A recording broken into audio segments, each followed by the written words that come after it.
Do you think it is just money driven though? No, it's not just money driven. He knows that if he comes lacking, Crawford gonna beat him. Crawford knows if he comes lacking, Canelo gonna beat him. No, it's not money driven at all. Money just was a good reason to make the fight happen. Terence is a tremendously skilled fighter. So is Canelo a very skilled fighter. But he doesn't have the same skill set as Terence does. Thank you, Bob. Appreciate you, man. Interact together. What is it in your mind? I think he's just used to the stage. You know what I'm saying? It's a different stage, man. But I don't know, man. It's like Terence Crawford against Canelo Alvarez gave fans the grand show they had long been craving. Once the dust settled, boxing experts spoke about the energy and build-up with genuine awe. They admired how Crawford carried himself in front of the roaring Mexican faithful and never flinched at the fire of their passion. Both warriors shared respect, each bearing the weight of history on their backs. Canelo dared to gamble with his super middleweight crown. Crawford, meanwhile, chased the dream of becoming a three-weight undisputed king. Analysts warned it was asking a lot. Still, Crawford's calm presence and stone-cold demeanor convinced many he truly belonged among the sport's absolute best. Took the boos from the Mexican fans really well, and then towards the end of the press conference, he's so succinct and pithy in everything he says, Bud, that his supporters eventually came to the fore in the arena. He's incredibly popular. Canelo's he's not arrogant, but he's got so much self-belief. And then it's like a game of ping pong, back and forth all the time. Great atmosphere. We've had a brilliant day interviewing so many people about it. Today makes me feel really stoked about this fight now. Stoked, great word. Stoked. There's a lot of respect between both guys. I think they both know what they've got themselves into. Obviously, Terence is on the precipice of history. Three-weight undisputed champion, not been done in the modern era. And obviously Canelo Alvarez, he's taking a big risk here. He's fighting what everybody's saying is the smaller guy. But when he was up on that stage, both guys paying an awful amount of respect to each other, both admitting that this is a 50-50 and could go either way. Yeah, no nostalgia. They were asked about nostalgia and the biggest fight of their lives. Neither man wants to think about those things. They know they've got an elitist fighter in front of them. Canelo, like you say, has his legacy to lose in many ways that he's created in recent times at super middleweight, being undefeated in that division for 6.5 years, against a guy that's come up from lightweight. Let's not forget that he beat Ricky Burns to win the world title at the beginning. It's a massive ask for Terence Crawford still, but there's that feeling in all of us that he is capable of doing it. And he presents that the whole time. He's got this poker face. He's got this ability to respond in the right way to every... Crawford, stepping into the higher weight, showed he could win Canelo's respect by refusing to retreat and meeting fire with fire. Observers admired how he never slipped into a purely defensive Mayweather-like shell, but instead fought his own way, blending razor-sharp counters with clever movement. Canelo's relentless pressure and raw power reminded everyone why he rules at super middleweight, while Crawford's calm control and constant adjustments revealed his brilliance. The clash echoed the trials Canelo had conquered before, yet carried a flavor that felt entirely its own, unmatched in intensity. 168 pounds. It is going to be a bit of a mystery how he comes into this weight class. There were some rumors of a shoulder injury. I'm not putting any stock into that because I don't think we can unless there's anything official really out there. Point being, there's got a lot of question marks around Terence Crawford. This video, we are going to suppose that those question marks are answered in full force by Terence Crawford being an absolute monster at this weight class. It's a lot of assuming, but it's kind of what we have to do to see the best version of Terence Crawford in this fight. So let's assume the weight doesn't bother him. Let's assume he is fully healthy, not injured. Let's assume that Canelo's power is not too much from him coming up from 147, 154 to 168. Let's assume all that's true. How does Terence Crawford win this fight? Number one, he has to get Canelo's respect early. Terence Crawford is not going to fight this fight on his back foot, circling around the ring like William Skull or Edgar Berlanga, any of these guys that got hit by Canelo and went, ooh, no, I don't want any part of that. That can't happen. And do not forget, by the way, that Charlo was 154 undisputed champion. When the dust finally settled on this monumental clash, many found themselves echoing the words of Carl Froch and Hamza Shiraz. Crawford's skill, his timing, and the composure he carried onto such a grand stage left an impression that will linger. Yet throughout it all, Canelo's legacy loomed larger than life. He had stood across from Gennady Golovkin, from Floyd Mayweather, opponents who forced him to sharpen his craft, and that history shaped the man we saw here. His power still resonates, commanding respect not only from the crowd, but every analyst ringside. This fight revealed a delicate balance, Crawford's chilling precision against Canelo's seasoned strength at the pinnacle of boxing. It wasn't about proving who stood above, but rather about celebrating greatness itself, one man securing his reputation, the other extending his legacy. Talk about Crawford, Canelo, before we move on to you and Canelo. Yeah. Who you got for this? I mean, this is an exciting fight. What's your pick for this one? I think Canelo's going to win rounds 8 to 10 knockout. You think he'll get stoppage, yeah? Yeah, I think he's going to get the stoppage. I think... Are you basing that just on size? Or? No. It's a little bit on size, but I think Crawford's ego is not going to let him box. You got to remember, so you think he'll take him on? Yeah. And I think he'll try. He'll do what he has to do at the start, realise it's not going to work. Later on, try and match him, and that's it. Game over. See, I think if Crawford's got to do the job, it's got to be boxing, moving, keeping out That's of the the only way. way it can be done. He can't fight him, can he? No, he can't fight. And you're saying there he gets drawn in because he just might do because he's unbeaten. He fancies himself as a bit of a tough. Well, he's tough, isn't he? He's tough, strong. He does everything well. Yeah. But at this weight, but Canelo was down at welterweight when he started, up at light heavyweight, and obviously been beat. He lost to Mayweather and lost to Dimitri Bivol. Yeah. Bivol was too much for him. Yeah, Back down at super middleweight now. That's probably his comfortable weight.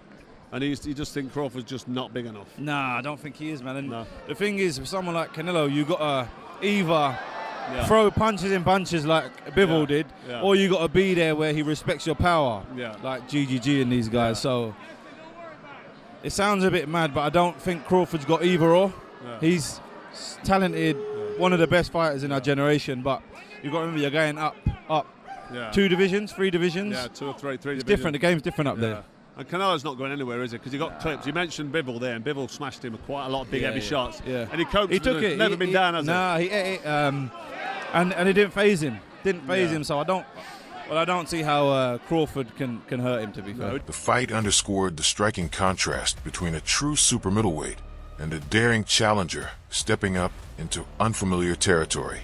One man carried the comfort of experience at 168 pounds, able to absorb punches that would overwhelm most fighters, while the other leaned on sharp instincts, adaptability, and endless activity to keep the tempo alive. Their exchanges crackled with bursts of power, rhythm, and subtle adjustments from both sides, leaving the result hanging in suspense. As the rounds ticked away, fatigue and pressure crept in, paving the way for dramatic moments deep into the championship rounds. Weird, it's quite difficult to read. Canelo's not as difficult, but Canelo's just so much more experienced. And yes, they're going to look physically the same, but he's the natural 168-pounder. He's the one that's taken shots from guys that probably on a fight night weigh in nearly 200 pounds, and he's been able to eat those shots, eat them, right? I mean, we haven't seen Canelo wobbled since Miguel Cotto's brother wobbled him way back when, right? I mean, apart from that, this guy's taken shots off Gennady Golovkin. And anyone that can eat shots off Golovkin, I'm sorry, you've got my full respect because we know how hard Golovkin hits. What will Crawford's legs look like after a few rounds against Canelo? Like, Crawford's going to have to be active. One thing Crawford's got to understand as well, it's in Vegas. If you want to beat Canelo, you got to beat Canelo. A bit like Bivol did. You've got to make sure there is no arguments. It's all said and done. I did way more work. So Crawford's got to be busy. Canelo, we just know, isn't going to revert back to Canelo of 6-7 years ago. It ain't going to happen. So what Canelo does do is he tries to hurt you with one big shot now. He won't load up. It will tap you, then bang. I think we've seen that, especially that shot he throws where it looks like he's going to go to the body, then it goes up top. He's really good at that shot. So Crawford's got to look out for that. I think Crawford wins quite a few of the early rounds. And then I think the weight of Canelo's punches, the weight in Crawford's legs start to take some impact. And I think Canelo starts to eat a lot of the second half of the fight rounds. And then I think it comes down to who can do something in 11 and 12 championship rounds. I really do believe that's how it's going to play out. I've got a feeling that Canelo will hurt Crawford. In the aftermath, talk naturally turned toward the question of speed testing. Some still wondered if Canelo faced the same level of scrutiny as others who fight in this division, though the spectacle itself remained firmly at the center. Both men showed extraordinary discipline, their conditioning and endurance proof of months spent sharpening every detail. Crawford earned praise for carrying his skill into a heavier division, while Canelo's toughness, even against crisp, punishing shots, reminded fans why he has ruled for so long. Still, the whispers of doping debates lingered, not as a charge, but as a storyline that always seems to reappear when Canelo steps into the ring. He's around a whole bunch of dope people, right? His whole camp, we all know 7 people's been busted there. So how and why is no one asking about if he's been dope tested for this mega fight, right? And that's what I've been watching for. And that's why, you know, my interest is waning, my interest, because I understand that there's people who don't care. You know what I call boxing here, BTBG, beat the black guy. That's what I call boxing. That's what I've been seeing for years, right? Example, who gave a damn when Devin Haney was cheated with Ryan Garcia? Full of dope. All they were doing is celebrating a win, was what they were calling it, with somebody doped. Bob Arum's reflections seemed to capture the heart of what unfolded. Crawford displayed his signature intelligence, weaving offense seamlessly with defensive shifts. Canelo's skill, though not as rapid or dazzling as in younger years, carried the weight of experience. Observers pointed to moments where Canelo leaned on ring craft instead of sheer output, carefully pacing himself to unleash power at the right time. Crawford, in contrast, carried the presence of a man intent on proving that skill can cross any division. The duel became a study in contrasts, youthful sharpness against the maturity of a seasoned king. Arum's words rang true. Canelo's weapons have evolved. He is no longer the storm of combinations from early days, but now a patient tactician. And through it all, the atmosphere reminded everyone how deeply at home Canelo remains on boxing's grandest stages. Are you willing to pick him over Canelo? That fight's going to happen in September at 168. Well, it's a big difference in weight with Canelo and Terence. But if any fighter has a chance with Canelo, it's Terence. Terence is a super talent, and he has a real chance, despite the weight disparity, to beat Canelo. A real chance. Who would you favor, though? Or is it just 50-50? It's very hard because of the difference in weight. I would think that if I had to bet the fight, that I would bet Terence, because Terence has more skills than Canelo. But he's given away a lot of weight, a lot of real weight. So that matters. But again, Terence is a tremendously skilled fighter. So is Canelo a very skilled fighter. But he doesn't have the same skill set as Terence does. Gabriel Rosado's words carried weight as fans watched a man who has ruled center stage at global events for more than 10 years. Canelo's composure beneath the spotlight was unmistakable, never once appearing shaken by the magnitude of the night.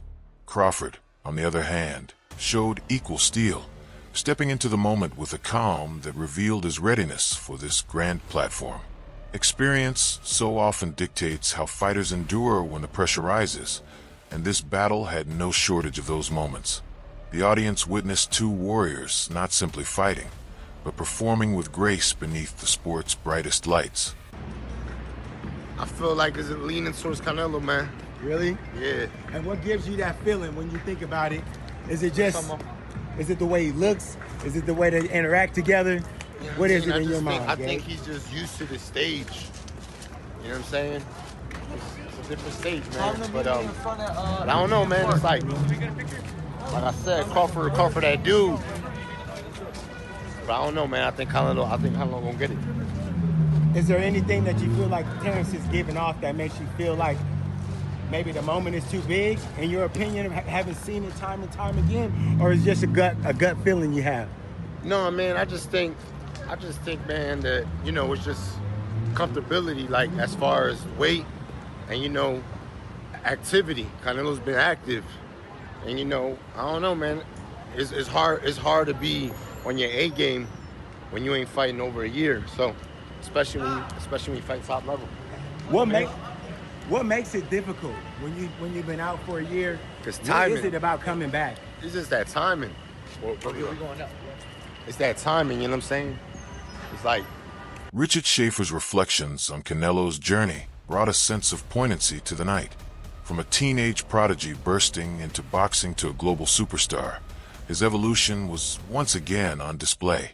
His frame at 168 pounds appeared effortless, reminder of how long he has ruled this division.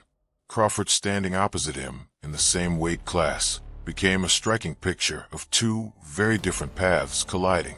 Crawford's rise through divisions spoke of bold ambition, while Canelo's long road emphasized endurance and growth. The fight ultimately illuminated both stories. The youthful prospect turned legend, and the fearless champion pushing his own limits. Morning weigh-in? Yeah, we just stepped away from the... we just stepped on the scale, 167.5. Crawford has the same weight. Interesting. And so they both seem to be in great shape. Canelo is ready. He's mentally ready as well, in a great mood. Feels strong, looks strong, and is ready to perform. My prediction, Canelo stoppage 8. It's a great fight, two great fighters. What do you think? How does this fight unfold? Yeah, I could see that somewhere between the 8th and the 10th. It's just like, you know, I'm not so sure that that Crawford moving up to weighing in at 167.5 pounds is really the smartest move, because I believe that Crawford is not going to win the fight based on weight. Canelo is the bigger, stronger guy. So I think what Crawford did by actually coming in so high, he gave up some of his advantages, such as speed. So I personally think that was not a smart move, but hey, we'll take it. You've known Canelo for many, many years, almost 20 years, 19 years. Tell me about the first time you ever met him and his route to where he is right now. It's funny, we actually were looking the other day at some old pictures, and I shared them with Canelo. It was, he was 17 years old. It was in downtown Los Angeles at the Fiesta Broadway event, the big Hispanic festival, where he showed up with Jeppo and with Eddie, and my kids were there, my 3 sons, my wife, and they were like, you know, I don't know. Roy Jones Jr.'s perspective captured Crawford's mindset with absolute clarity. For him, this fight was never about chasing financial gain. It was about daring to measure himself against one of the sport's most iconic champions. Crawford stepped into the ring with a belief that poured through every move he made. He leaned on his skill, prepared with precision, and carried the aura of a fighter who understands both his limits and his strengths. Observers witnessed flashes of brilliance, moments that revealed his faith in himself as he adjusted and stood tall under fire. Jones reminded everyone that true greatness is not only about entering the ring, it is about knowing you belong there. Crawford's calm conviction lifted the night far beyond entertainment, turning it into a testament of will. And he brings that level of motivation. But do you think that it is just money driven though? No, it's not just money driven. He knows that if he comes lacking, Crawford gonna beat him. Crawford knows if he comes lacking, Canelo gonna beat him. No, it's not money driven at all. Money just was a good reason to make the fight happen. And you ask, why did he take Crawford instead of anybody else? Because this is the best money opportunity, but it's also a better situation if you look at the whole dynamics of it. Canelo gets to be the big guy. Yeah. In a fight where he can make the most money he probably ever made. Yeah. Why would you not want that? You understand me? So no, money only incentive, but why would I not take a fight where I'm the bigger guy? You understand me? And this guy is good, don't get it wrong, which is what gets you out of bed every day. This guy is the only guy in the 4-belt era to be unified champion in 2 weight classes. If you ain't getting your behind up out of bed for him, then you don't get up out of bed for nobody. Yeah. Look, you talk there about Crawford being the bigger guy. Everyone's really... No, Canelo being the bigger guy. Sorry, about Canelo being the bigger guy. Everyone's really kind of hung up on the fact that Crawford's obviously coming up 2 weight divisions. But you've said before that he naturally walks around heavier than people kind of think, that actually it's not so much about him coming up, it's about the fact that he's not boiling down as much as before. So do you think the weight is as much of a factor as people are saying it is? No, I don't. You know, I love guys like Crawford who follow a blueprint that I set. I set that blueprint to put in their heads that just because the guy's bigger don't mean you got to lose to him. When I came in to fight John Ruiz, I gave up a lot of weight. You understand me? But because I had the technique and the skill and the punching power to get my respect, I was able to win the fight. And I did that so that people can understand that just because the guy's bigger than you don't mean that he got to be able to beat you. Lennox Lewis voiced what many had been saying long before the first bell even rang: the size gap. Canelo's natural strength at super middleweight is well known. His ability to absorb and answer the power of bigger men proven time after time. Crawford, despite stepping up, showed he could answer with speed, precision, and enough snap in his shots to demand respect. Still, the weight debate hovered over the fight from start to finish. That uncertainty made every exchange pulse with tension for those watching live. Lewis captured the story at its core: skill against size, speed against strength. What do you think about this matchup? Crawford moving up 21 pounds essentially to take on the guy at 68. Yeah, man, Crawford's an amazing fighter. I call him Kung Fu because he fights on different styles. He's, hard to hit and he hits hard. And he's boxing a guy that, he has to jump up in weight like 3 categories. And this man is like a body snatcher. He comes and he wears you down. So it's a great fight. He's boxed, I'm talking Canelo's boxed a lot of guys that move around. And, he's used to that type of boxing. And he's used to guys that, try and hide. But this Crawford ain't going to hide from him. Crawford is looking to, put some punches on him and keep him at a distance. That's what I would do if I was Crawford. And then take his opportunity. I mean, I would say Canelo is not easy to hit. That's all for today's video. Stay with us. There's more to come. Until next time.